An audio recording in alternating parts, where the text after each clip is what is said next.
Konnichiwa friends, मैं हूं गौरव और जापान एक बहुत ही इंटरेस्टिंग देश है। अक्सर लोग इस छोटे से देश को और इसकी ताकत और कैपेबिलिटी को अंडर एस्टिमेट करते रहते हैं, लेकिन क्या आपको पता है जापान दुनिया का दूसरा सबसे डेवलप्ड देश है और ये छोटा सा एक हमारे राजस्थान स्टेट के बराबर आकार का देश साल भर में जितनी संपत्ति जनरेट करता है उतना हमारा पूरा देश भी नहीं कर सकता और इसीलिए जापान जीडीपी में दूसरे नंबर पर आता है आफ्टर यूएसए एंड चाइना। यहाँ के लोगों को हर चीज को मैक्सिमम बेनिफिट के लिए यूज करना आता है और जहाँ यूएसए जैसे देश हर चीज को एक कदम आगे से सोचते हैं, जापान में लोग उसी चीज को 4 कदम आगे से सोचते हैं और यही रीजन है कि जापानीज टेक्नोलॉजी दुनिया की सबसे एडवांस्ड, सबसे एफिशिएंट और सबसे ज्यादा मार्केटेड टेक्नोलॉजी है। 30-35 साल पहले जब जापानीज इकोनॉमी को धक्का लगा तो उस इकोनॉमी को बचाने के लिए जापानीज लोगों ने ऐसे नए आइडियाज निकाले कि आज वहाँ जो भी जाता है उसे लगता है कि मानो किसी ने उसे एक टाइम मशीन में बैठा दिया हो और वो 1000 साल आगे पहुंच गया हो। और फ्रेंड्स, इस बात का मैं जीता जागता प्रूफ हूँ। जब मैं जापान गया था तो मैंने इस देश में ऐसी टेक्नोलॉजीज, ऐसी फैसिलिटीज और ऐसी चीजें देखी जिनकी मैंने कभी भी कल्पना भी नहीं की थी। कभी सोचा भी नहीं था कि हमें इन सब चीजों की भी जरूरत पड़ सकती है। और आज के इस वीडियो में मैं आपसे अपना वही एक्सपीरियंस शेयर करना चाहूंगा और आपको बताऊंगा जापान के बारे में 10 ऐसी माइंड ब्लोइंग बातें जिससे साबित होता है कि जापानीज लोग 2019 में नहीं रहते बल्कि 3019 में रहते हैं। So friends, let's get started. Number 10, vending machines. अब फ्रेंड्स, आपने स्कूल या ऑफिस में, रेलवे स्टेशन या एयरपोर्ट्स में वेंडिंग मशीन्स का इस्तेमाल तो जरूर किया होगा, लेकिन जहां हमारे शहरों में बस कुछ चंद जगहों पर ही वेंडिंग मशीन्स पाए जाते हैं, वहीं जापान में आपको हर 200 से 300 मीटर की दूरी पे एक वेंडिंग मशीन जरूर मिलेगा। पूरे देश में 5.5 मिलियन से भी ज्यादा वेंडिंग मशीन्स है, जिसका मतलब कि वहाँ के हर 25 लोगों के लिए एक वेंडिंग मशीन है। लेकिन आखिर ये लोग इतना चिप्स और चॉकलेट कैसे खा लेते हैं? आखिर वेंडिंग मशीन्स में तो यही सब मिलता है ना। Well, not in Japan. Japan की वेंडिंग मशीन से आप कुछ भी खरीद सकते हो। कुछ भी से मेरा मतलब है कुछ भी। चिप्स, चॉकलेट और सोडा तो बहुत ही आम चीज है। यहाँ की वेंडिंग मशीन सब्जी, दूध, अंडे, अंडरवेयर, फ्लावर्स, बर्गर्स, अम्ब्रेलास और यहाँ तक की पपीज भी बेचती है।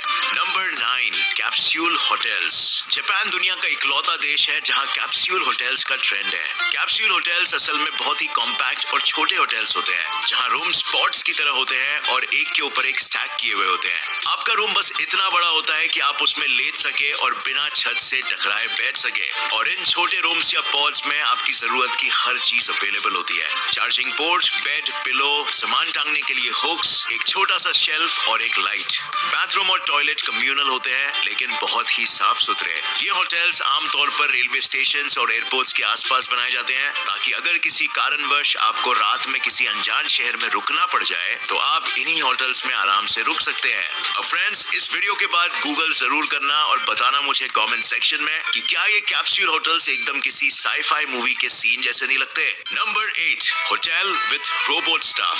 सो फ्रेंड्स, जब मैं टोक्यो में था तो मैंने इस होटल की बहुत चर्चा सुनी। अब मैं तो इन्फॉर्मेशन का भूखा हूँ और इसीलिए बैग उठाया और चल पड़ा टोक्यो के द हेना होटल की तरफ, which translates to the weird hotel। इस होटल के स्टाफ में केवल 10 लोग ही इंसान हैं और बाकी सभी रोबोट्स। ये दुनिया का इकलौता ऐसा होटल है जहाँ के स्टाफ में सिर्फ रोबोट्स है और जो इंसान है वो भी सिर्फ इन रोबोट्स की ही देखभाल के लिए है। रिसेप्शनिस्ट से लेकर वेटर तक, यहाँ तक कि साफ सफाई वाले होटल अटेंडेंट्स भी सभी रोबोट्स है। अब क्या हुआ नहीं ये 3019 का नजारा। Number 7, Japanese toilets. Japanese toilets undoubtedly दुनिया के सबसे इंटरेस्टिंग और सबसे हाईटेक टॉयलेट्स होते हैं। ये टॉयलेट्स सिर्फ आपकी सुसु बॉडी का ही ध्यान नहीं रखते बल्कि आपकी हर दूसरी जरूरत के अनुसार डिजाइंड है। आपको टॉयलेट यूज करना है मगर आप अपने छोटे बच्चे को अकेला नहीं छोड़ सकते। नो प्रॉब्लम, यहाँ के हर टॉयलेट में दीवार से अटैच्ड बेबी चेयर होती है जिसमें आप अपने बच्चे को बैठा के आराम से टॉयलेट कर सकते हैं। Loose motions, no problem. इन टॉयलेट्स में बटन्स होते हैं जिन्हें दबा के आप म्यूजिक प्ले कर सकते हैं ताकि कोई बाहरी इंसान आपके पेट से निकलते डायरिया की आवाज न सुन सके। कई टॉयलेट्स में ऑटोमेटिक सिस्टम्स होता है जो आपके टॉयलेट यूज करने के बाद टॉयलेट में खुशबू फैला देता है। ये टॉयलेट्स बहुत ही इको फ्रेंडली होते हैं और फ्लश टैंक के ऊपर ही हाथ धोने वाला सिंक अटैच होता है ताकि जो पानी आप हाथ धोने के लिए यूज करते हैं वही पानी रिसाइकल होके फ्लश में भी यूज हो जाएगा। अब इसे कहते हैं future innovative technology, right friends. Number 6, grocery stores and shopping malls. Japanese लोग बाय नेचर बहुत ही ऑनेस्ट और मॉरल होते हैं और इसी कारण यहाँ की कई ग्रोसरी स्टोर्स में कोई इंसान ही नहीं होता। ये ग्रोसरी स्टोर्स एकदम खाली होते हैं। यहाँ आपको सिर्फ ग्रोसरी ही दिखाई पड़ेगी। आपको जो चाहिए आप लीजिए और पैसा काउंटर पे रखे जार में डाल दीजिए। Weird, right? और आप शायद सोच रहे होंगे कि यहाँ सीसीटीवी कैमरास तो जरूर होते होंगे, तो वेल नहीं होते हैं, क्योंकि यहाँ के लोग इतने सच्चे और ट्रस्टवर्दी होते हैं, वे चोरी करते ही नहीं। इसके अलावा यहाँ के ग्रोसरी स्टोर्स और शॉपिंग मॉल्स में आपको कई विचित्र नजारे दिखाई पड़ेंगे। स्क्वायर शेप्ड फ्रूट्स ताकि आप उन्हें फ्रिज में आसानी से रख सके, च्यूइंग गम्स जिसके अंदर आपको पेपर भी मिलता है ताकि आप गम को उसमें थूक के फेंक सके। With Byju's app, children remember their concepts forever. Beer cans जिसमें ऊपर ब्रेल में अल्कोहलिक लिखा होता है ताकि ब्लाइंड लोगों को फर्क करने में प्रॉब्लम ना हो। रेफ्रिजरेटेड लॉकर्स ताकि आप अपनी ग्रोसरी शॉपिंग उसमें रख सके और शॉपिंग कंटिन्यू कर सके, एंड और भी बहुत कुछ जो बताते बताते मैं बूढ़ा हो जाऊंगा। नंबर 5, स्मार्ट ब्रा। जी हाँ फ्रेंड्स, इस देश में टेक्नोलॉजी सिर्फ मशीन्स और शॉप्स में ही नहीं बल्कि कपड़ों में भी पाई जाती है। ये स्मार्ट ब्रा जिसका नाम है द ट्रू लव टेस्टर ऐसी टेक्नोलॉजी से इन्फ्यूज्ड है कि जो औरत इसको पहनती है उस औरत की फीलिंग्स ये ब्रा हर पल मॉनिटर कर पाती है और ब्लूटूथ के जरिए उसके स्मार्टफोन में ये इंफॉर्मेशन फीड करती रहती है। इन इमोशंस की इंफॉर्मेशन को एनालाइज करके वो एप्लीकेशन सेंसर्स को बताता है कि क्या लड़की चाहती है कि सामने वाला उसकी ब्रा खोले या नहीं।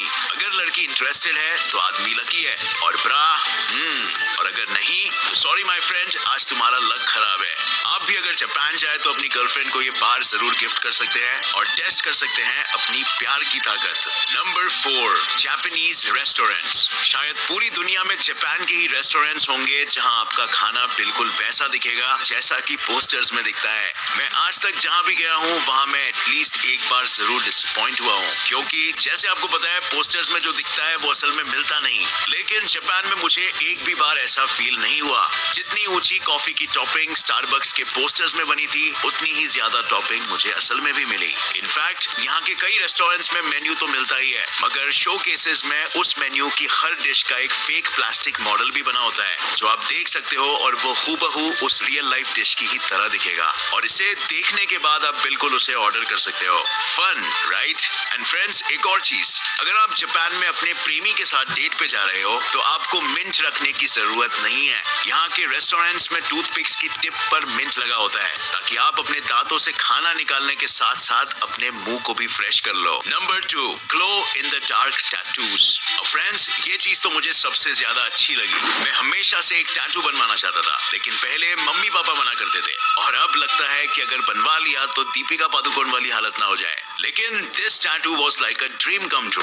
ये टैटू चिप्स के पैकेट में आने वाले बच्चों वाले glow in the dark tattoos जैसे नहीं होते। ये glow in the dark tattoos permanent होते हैं, और इन टैटूज को बनाने के लिए जो इंक यूज की होती है उसमें स्पेशल अल्ट्रावायलेट टेक्नोलॉजी इन्फ्यूज्ड होती है जिससे कि अंधेरे में ये टैटूज ग्लो करते हैं, और इनमें भी कई सारी वेराइटीज होती है। अगर आप चाहते हैं कि आपका टैटू सिर्फ अंधेरे में दिखे तो आप वो बनवा सकते हैं, और अगर आप चाहते हैं कि वो नॉर्मली भी दिखे तो आप वो भी बना सकते हैं। सो फ्रेंड्स, आप में से जो भी मॉम डैड की डर की वजह से टैटू नहीं बना पा रहा, book a ticket to Japan and जाओ जी लो अपनी जिंदगी। Number 1, transport. जापान की बुलेट ट्रेन तो पूरी दुनिया में फेमस है ही, लेकिन यहाँ की इन बुलेट ट्रेन की सिर्फ स्पीड ही माइंड ब्लोइंग नहीं है। टोक्यो की यूरिका मोम लाइन की ट्रेन में कोई ड्राइवर्स ही नहीं होता, और ये ट्रेन पूरी तरह से कंप्यूटराइज्ड है। इसके अलावा इन ट्रेन में कई एडिशनल फैसिलिटीज जैसे कि secluded smoking areas, baby chairs और फुट बैथ्स तक होते हैं ताकि आप अपने सुहाने सफर को और सुहाना बना सके।